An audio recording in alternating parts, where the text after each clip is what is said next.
اللي خرج هذه ساعتين. فأعلن راديو ماركا الإسباني أن إصابة المهاجم المغربي يوسف النصيري تفاقمت للأسف، وغادي يغيب واحد المدة كتراوح ما بين شهرين وثلاث أشهر، مما سيعني غيابه رسميا عن الكان. لأنه في أحسن الأحوال واخا تكون حتى شهرين، لأن حنا اليوم 8 نوفمبر، من هنا كاع إلا كانت شهرين غتكون هي 8 يناير. الكان غينطلق نهار 9، المغرب غيلعب نهار 10 يناير. فالفرض انه متشافى من هنا شهرين، ما غيكون فاقد التنافسيه، خاصه مباراه واللائحه النهائيه كتعطى قبل من بدايه شهر يناير. هذه كلها اخبار سيئه بالنسبه ليوسف النصيري. كنعتقد بان يوسف النصيري الاداره ديال الطبيه ديال نادي اشبيليه تسرعت انه في عودته، لانه كانوا قبل كانوا خرجوا واحد البيان طبي فاش كان تصاب، قالوا انه غادي يكون مصاب لمده شهر، إذا به كيعود قل من شهر. يعني داروا قل من 3 الأسابيع ورجع، وكان دخل كبديل، كان كيدخل ما لعب 2 مرات ما كانش مقنع، ويعني صراحة زربوا عليه. فتفاقمت الإصابة للأسف، غادي يغيب كما ذكروا هما هي شهرين حتى ثلاثة الأشهر. نادي إشبيلية كتعرف بأن غياب ديال يوسف النصيري غادي يطول، ولهذا غادي يعتزموا يتعاقدوا مع مهاجم آخر في الميركاتو الشتوي، بعد ما رحل الهولندي لوك دي يونغ اللي كان هو البديل ديال يوسف النصيري، مشى الميركاتو الصيفي للبارسا. والمهاجم الاسباني ديال المنتخب الاولمبي اللي تعاقدوا معاه رافا مير ما ظهرش بمستوى متميز، كي ماركي ولكن ماشي داك نسبه الاهداف اللي خاصو باش تكون اشبيليه دائما من اقوى الفرق، خاصه كتعاني في دوري ابطال اوروبا. فهذه ضربه قاسيه بالنسبه لاشبيليه، لانه العام اللي فات في دوري ابطال اوروبا كان سجل لهم يوسف النصيري 6 اهداف. حاليا كيحتلوا المرتبه الاخيره في المجموعه ديالتهم اللي فيها كل من ليل ديال فولسبورغ وريد بول سالزبورغ، ومطالبين بالفوز بمباراتهما المتبقيتين ان ارادوا المنافسه على احدى بطاقتي التاهل. اذا نحن اللي كيهمنا بالنسبه للمنتخب المغربي غياب ديال يوسف النصيري، غادي يقلص من خيارات الناخب وحيد اللي تبقى ليه فقط راس حربه. كان عنده 3 المهاجمين، 3 رؤوس حربه، بقى عنده فقط رايان ماي اللاعب ديال فريق فاروش المجري، وايوب الكعبي اللاعب ديال نادي هاتاي سبور. فنقدر نقول مثلا اشرف بن شرقي، سفيان رحيمي، ومنى الحدادي، هادو ماشي رؤوس حربه، يمكن لهم يلعبوا كمهاجمين مساندين، ولكن خصنا حنا راس حربه. ولهذا على الناخب كان على الناخب واحد هالي وديشت في التعويض في هذا المعسكر، كان يجيب احد اللاعبين اللي غنذكر الاسماء ديالهم. باحد اللاعبين كاين طارق تيسودالي اللي كيتالق منذ الموسم الماضي مع فريق لاغونطواز في الدوري البلجيكي، سجل في هذا الموسم في مختلف المسابقات. يعني ملي كنقول مختلف المسابقات يعني الدوري البلجيكي، اقصائيات ديال كاس اوروبا للانديه ومسابقه المؤتمر الاوروبي، سجل 8 اهداف ومنح 6 تمريرات حاسمه. يعني كان وراء صنع 14 هدف. طارق تيسوداري كيستحق فرصه المنافسه عليه المنتخب الوطني. في نظري من المصاب يوسف النصيري فينادوا على طارق التيسوداري. تبلغ دقة التمريرات الصحيحة ديال تيسودالي 72%، نسبة المراوغات ديالو 51%. ما عندوش نفس المهارات اللي عند ايوب الكعبي وخاصة ريان ماي، وعنده مشكلة في ربح النزالات الثنائية فقط 37%.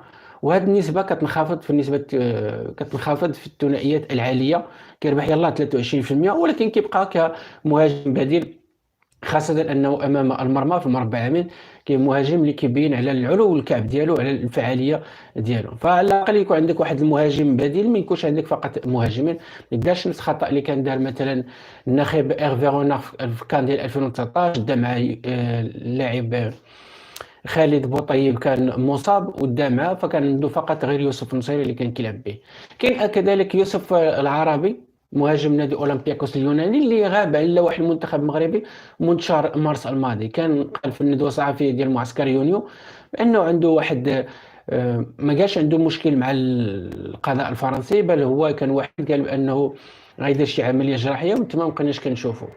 صحيح ان يوسف العربي في هذا الموسم فقد الرسميه مع فريقه اليوناني، وصبح كيدخل كبديل في بعض المباريات في الدوري اليوناني. فهو لعب فقط من اصل 7 مباريات، 3 المباريات اللي كيدخل فيها رسمي، والمباريات الاربعه كيدخل فيها كبديل، سجل فيها فقط هدفين. يعني تاع الفعاليه التهديفيه ديالته في الدوري اليوناني نقصت على العام اللي فات ولا العام اللي قبل، لانه هو الهداف ديال الدوري اليوناني لموسمين متتاليين.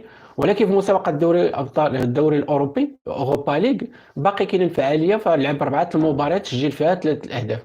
يوسف العربي باقي كيصلح يكون مثلا جوكر، لانه هو ثعلب ديال مربع العمليات.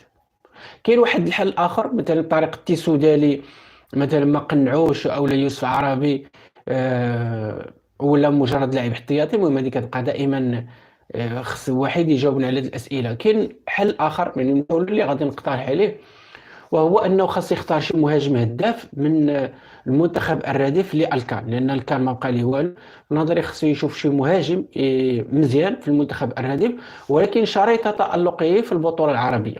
فهاد البطولة العربية القادمة اللي غتكون من 30 دجنبر 30 نوفمبر حتى ل 18 دجنبر، فسميتو من 30 نوفمبر 18 دجنبر هي فرصة. بالنسبة لواحد كتب لي محمد بولديني هاد العام كيمر من أسوأ الفترات ديالو مع الفريق ديالو سانتا كلارا البرتغالي، ما كيماركيش وما كيعطيش دي زاسيست، يعني كيعتبروا من الصفقات الخاسره في عندهم، ما كيدير والو هاد الساعه، كيمر من مرحله فراغ، العكس العام اللي فات اللي كان هو ثاني هداف ديال الدوري البرتغالي الدرجه الثانيه.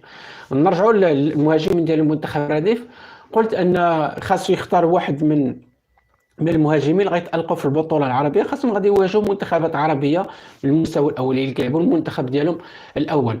كيتعلق الأمر يعني الخيار الأول في نظري.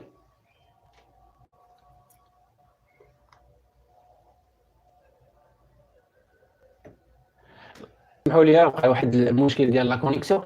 دونك الخيار الأول في نظري هو كريم بركاوي، لأن كريم البركاوي صراحة سجل لحد الساعة في الدوري السعودي 9 المباريات، سجل 7 الأهداف ومنح تمريرة حاسمة، يعني كاين يعني ساهم في صنع 8 الأهداف في 9 المقابلات. صراحة كريم بركاوي يمكن يكون كحل بديل ليوسف النصيري مثلا.